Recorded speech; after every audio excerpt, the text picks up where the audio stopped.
আসসালামু আলাইকুম ভিউয়ার্স, আমি জেসমিন। এই মুহূর্তে আপনারা সবাই কানেক্টেড আছেন জেসমিনস বেবি কেয়ার টক ইউটিউব চ্যানেলটির সাথে। কোনো বাচ্চাই কম বুদ্ধি নিয়ে জন্মায় না, তফাৎ শুধু অভ্যাসের। নিউরোসায়েন্স বা মস্তিষ্ক বিজ্ঞান প্রমাণ করেছে 0 to 8 ইয়ার্স 0 থেকে 8 বছর বয়সের মধ্যে বাচ্চা ব্রেইনের 90% বিকাশ ঘটে। এই সময়ে যদি ডক্টর এপিজে আব্দুল কালাম স্যারের জীবনের 5টি বৈজ্ঞানিক অভ্যাস আমরা সন্তানকে শেখাতে পারি, তবে তার সাধারণ মগজও সুপার কম্পিউটারের চেয়ে দ্রুত কাজ করতে শুরু করতে পারে।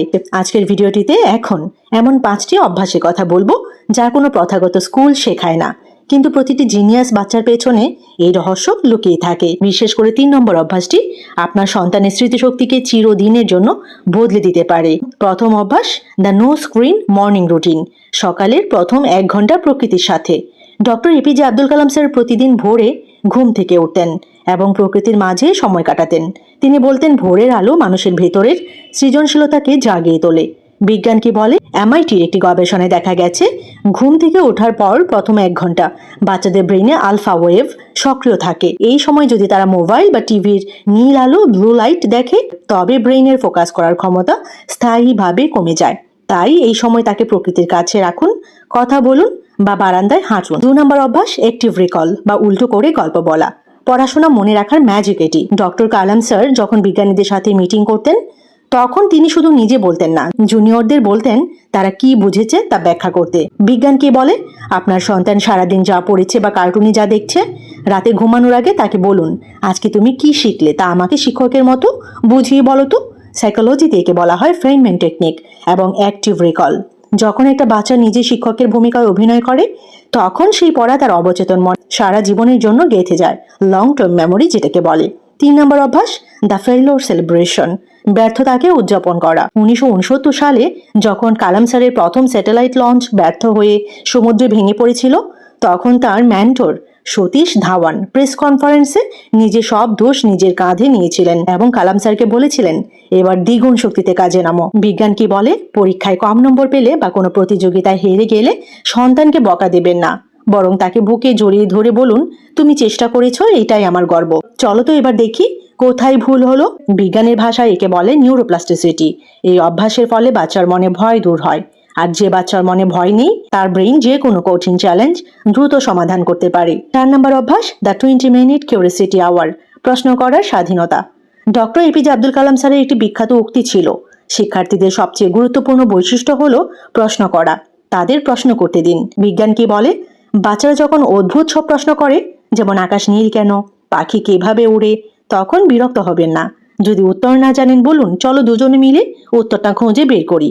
অক্সফোর্ড ইউনিভার্সিটির একটি রিসার্চ অনুযায়ী, যে বাচ্চাদের কৌতূহলকে উদ্দীপিত করা হয়, তাদের ব্রেইনের হিপোক্যাম্পাস, যা স্মৃতিশক্তি নিয়ন্ত্রণ করে, সাধারণ বাচ্চাদের চেয়ে অনেক বেশি বড় এবং শক্তিশালী হয়। Last but not the least, 5 নম্বর অভ্যাসটি হচ্ছে the self talk mirror magic.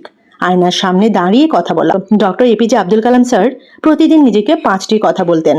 আমি সেরা, আমি করতে পারি, ঈশ্বর আমার সাথে আছেন, আল্লাহ আমার সাথে আছেন, আমি বিজয়ী এবং আজ আমার দিন। বিজ্ঞান কি বলে? আপনার সন্তানকে প্রতিদিন রাতে ঘুমানোর আগে বা সকালে আয়নার সামনে দাঁড়িয়ে এই 5টি বাক্য জোরে জোরে বলতে শেখান। সাইকিয়াট্রিতে একে বলা হয় সেলফ ডিরেক্টেড নিউরোপ্লাস্টিসিটি। এটি বাচ্চার মনের ভেতরের সেলফ ডাউট বা হীনমন্যতা দূর করে তাকে একজন লিডার বা নেতা হিসেবে গড়ে তোলে। ডক্টর এপিজে আব্দুল কালাম স্যার বলতেন, তুমি তোমার ভবিষ্যৎ পরিবর্তন করতে পারবে না, কিন্তু তোমার অভ্যাস পরিবর্তন করতে পারবে, আর এই অভ্যাসই তোমার ভবিষ্যৎ বদলে দেবে। আপনার সন্তানকে দামি খেলনা বা গ্যাজেট নয়, এই 5টি শক্তিশালী অভ্যাস উপহার দিন। আগামী 5 বছরে দেখবেন সে অন্য উচ্চতায় পৌঁছে যাবে। আপনার সন্তানের মধ্যে কোন অভ্যাসটি আজ থেকেই শুরু করতে যাচ্ছেন? আমরা প্রতিটি বাবা মা আমাদের সন্তানের মঙ্গলের জন্য নিজের জীবন পর্যন্ত উৎসর্গ করে দেই। ভালো স্কুল, দামি খাবার, সুন্দর জামা কাপড়, কোনো কিছুর কমতি রাখি না। কিন্তু আপনি কি জানেন, হার্ভার্ড ইউনিভার্সিটির সাম্প্রতিক এক গবেষণায় দেখা গেছে, বাবা মায়ের অজান্তেই করা কিছু সাধারণ আচরণ শিশুর ভেতরের মানসিক শক্তিকে ধীরে ধীরে ধ্বংস করে দিচ্ছে। ভিডিওর এই সেগমেন্টে কোনো গতানুগতিক উপদেশ নয়, বরং সাইকোলজি এবং নিউরোসায়েন্সে প্রমাণিত এমন কিছু বিজ্ঞানসম্মত উপায় নিয়ে কথা বলবো, যা শুধু সন্তানের মঙ্গলই নিশ্চিত করবে না, বরং তাকে করে তুলবে মানসিকভাবে অপ্রতিরোধ্য। ভিডিওটি শেষ পর্যন্ত দেখলে আপনি বুঝতে পারবেন সন্তানের মঙ্গলের জন্য ঠিক কোন জায়গাগুলোতে আপনার পরিবর্তন আনা জরুরি। গবেষণা ভিত্তিক প্রথমেই যে বিষয়টি কথা বলবো, অতিরিক্ত সুরক্ষা বা ওভার প্রোটেকশন বন্ধ করুন। চাইল্ড সাইকোলজির বিখ্যাত গবেষণা বলছে, যে শিশুরা ছোটবেলা থেকেই সব ধরনের বাধা এবং কষ্ট থেকে দূরে বড় হয়, যেটিকে আধুনিক ভাষায় হেলিকপ্টার প্যারেন্টিং বলা হয়, বড় হয়ে তাদের মধ্যে মানসিক দৃঢ়তা বা রেজিলিয়েন্স অনেক কম থাকে। তারা সামান্য প্রতিকূলতাতেই ভেঙে পড়ে। করণীয় কি আপনার? সন্তানের মঙ্গলের জন্য তাদের সব বিপদ নিজে গিয়ে দূর করবেন না। তাদের ছোটখাটো ব্যর্থতার মুখোমুখি হতে দিন। যখন তারা নিজ থেকে কোনো সমস্যা মোকাবেলা করে জয়ী হয়, তখন তাদের ব্রেইনে এক ধরনের আত্মবিশ্বাসের নিউরাল পাথওয়ে তৈরি হয়, যা তাদের সত্যিকারের শক্তিশালী করে তোলে। 2 নম্বরে যে বিষয়টি কথা বলবো, শর্তহীন ভালোবাসা বনাম পারফরম্যান্সের চাপ। স্ট্যানফোর্ড ইউনিভার্সিটির একটি গবেষণায় প্রমাণিত হয়েছে, যেসব শিশু মনে করে যে বাবা মায়ের ভালোবাসা তাদের পরীক্ষার রেজাল্ট বা ভালো আচরণের উপর নির্ভরশীল, তারা মারাত্মক ক্রনিক স্ট্রেস বা মানসিক চাপে ভোগে। এর ফলে তাদের ব্রেনের হিপোক্যাম্পাস সংকুচিত হতে পারে, যা স্মৃতিশক্তি এবং শেখার ক্ষমতা অনেক গুণ কমিয়ে দিতে পারে এবং কমিয়ে দেয়। করণীয় কি আপনার? আপনার সন্তানকে বোঝান যে সে যেমনই হোক না কেন আপনি তাকে ঠিক সেভাবেই ভালোবাসেন। তার ফলাফল যাই হোক না কেন তার চেষ্টার মূল্যায়ন করুন। এই মানসিক নিরাপত্তা শিশুর মানসিক মঙ্গল এবং ভেতরের সৃজনশীলতাকে বহু গুণ বাড়িয়ে দেয়। 3 নম্বরে যে বিষয়টির কথা বলবো খুব ইম্পর্টেন্ট, মনোযোগ দিয়ে শুনবেন। মানসম্পন্ন সময়ের সংজ্ঞা বদলান। অক্সফোর্ড ইউনিভার্সিটির এক দীর্ঘমেয়াদী গবেষণায় দেখা গেছে, বাবা মা সন্তানের সাথে সারাদিন বাড়িতে থাকলেও যদি হাতে মোবাইল থাকে বা মন অন্য কোথাও থাকে, তবে শিশুর ব্রেইনে একা থাকার মতো নিঃসঙ্গতা অনুভব করে। অথচ দিনে মাত্র 15 থেকে 20 মিনিট যদি সম্পূর্ণ মনোযোগ দিয়ে শিশুর সাথে কাটানো যায়, তবে তাদের ইমোশনাল সিকিউরিটি বহুলাংশে বৃদ্ধি পায়। করণীয় কি আপনার? যখন সন্তানের সাথে থাকবেন তখন সমস্ত স্ক্রিন বা কাজের ব্যস্ততা দূরে সরিয়ে রাখুন।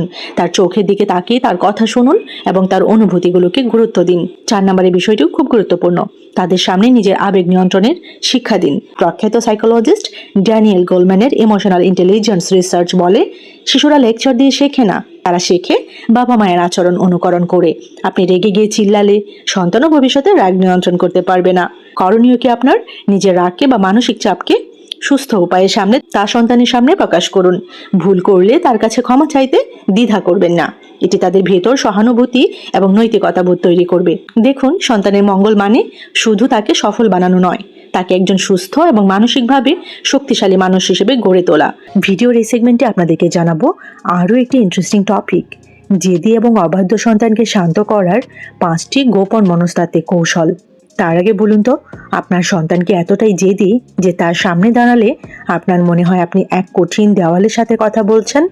আপনি যতই বোঝাচ্ছেন সে ততই যেন জেদ বাড়িয়ে দিচ্ছে। ভিডিওর এই সেগমেন্টে আমরা জানবো আরও কিছু গোপন মনস্তাত্ত্বিক কৌশল যা বিশ্বের সেরা প্যারেন্টিং এক্সপার্টরা ব্যবহার করেন।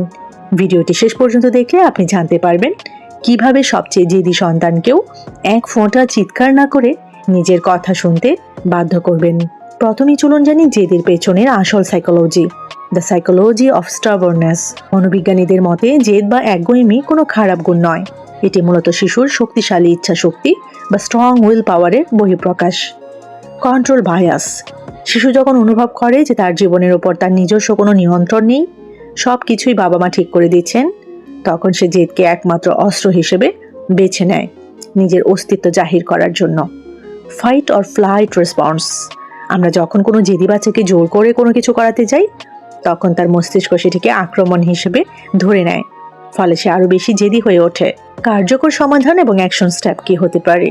উইন উইন সিচুয়েশন তৈরি করুন। বাচ্চাকে সরাসরি কোনো হুকুম না দিয়ে তাকে অপশন দিন, যেমন এখন কি তুমি গোসল করবে নাকি আগে রাতের খাবার খাবে। এতে সে নিজের স্বাধীনতা অনুভব করবে এবং জেদ কমবে। আবেগকে ভ্যালিডেট করুন, বাচ্চার জেদের সময় তার অনুভূতিকে স্বীকৃতি দিন। বলুন, আমি বুঝতে পারছি তোমার খেলনাটা ভেঙে যাওয়ায় তোমার খুব রাগ হয়েছে। রাগ প্রকাশ করার অধিকার তাকে দিন, কিন্তু ধ্বংসাত্মক আচরণ থামিয়ে দিন। Last but not the least, লোভ বা ব্ল্যাকমেইল নয়, লজিক দিন। বাচ্চাকে অতিরিক্ত জিনিস দিয়ে থামানোর চেষ্টা করবেন না।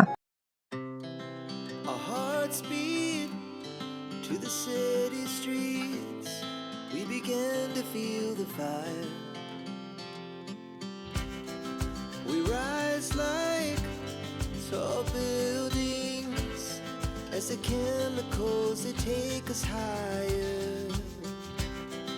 The night's young and it's just begun as she puts her hand in mine. We wanna chase the night, wanna dance to the light, pull the stars from the sky, just two hearts running wild. তো কেমন লাগলো আজকের video আমাকে comment সেকশনে জানাবেন, এবং এরকম ছোট বড় আরো অনেক ইনফরমেটিভ ভিডিওস পেতে জেসমিনস বেবি কেয়ার টক এই চ্যানেলটির সাথে কানেক্টেড থাকবেন। সবাইকে অসংখ্য ধন্যবাদ জানাচ্ছি যারা যারা শেষ পর্যন্ত ভিডিওটি দেখেছেন। সবাই ভালো থাকবেন, বাচ্চাদেরকে ভালো রাখবেন। আল্লাহ হাফিজ।